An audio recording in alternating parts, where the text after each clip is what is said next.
Hello and welcome back to the kitchen. Now, in our garden we've been growing an awful lot of this. This is rosemary.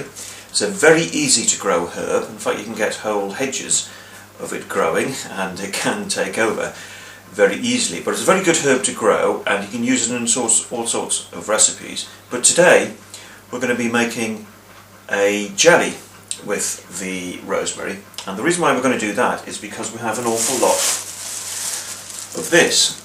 This is a bag full of apple cores and apple peels, because we use an awful lot of apples that we pick wild or grow it on the allotment.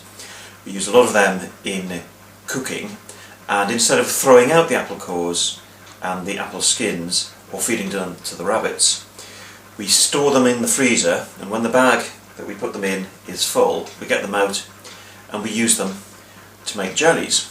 So if you want to make a rosemary jelly, this is what you have to do. Into a jam pan put all your apple and make sure it's then completely submerged in water. Well, with the rosemary, be as generous as you want to be. Now, we're actually using both dried rosemary and fresh rosemary as well. After you've boiled it for about 2 hours, you then need to strain it.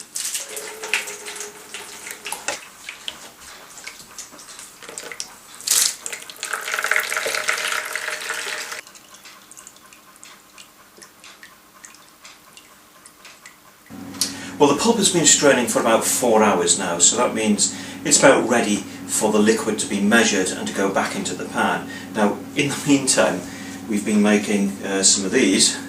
These are apple pies, and as a result of that, the bag that we had of apple peel and apple cores has filled up again. So that will go back into the freezer, and we'll use that sometime over the next few weeks to make some more jelly. But in the meantime, I'm going to have a quick swig of a glass of homemade sloe gin before getting that back into the pan. It's Saturday evening anyway, so I've allowed 1 or 2 receivers.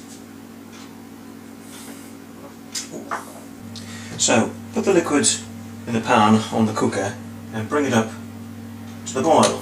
And if you're really curious, that is a pan of lemon and lime marmalade that we're making. We're having a bit of a preserves day today. Well, when it's come up to the boil, you need to add 1 kilo of sugar for every litre of liquid. You then need to boil it hard until it's reached its setting point, and to check for that you just put a little bit on a saucer and let it cool down.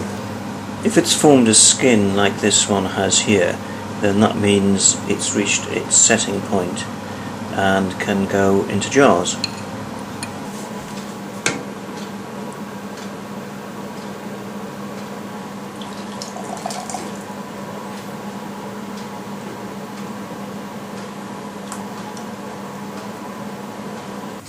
Well, to give it a finishing touch, we're just going to add in 1 sprig of rosemary to each jar.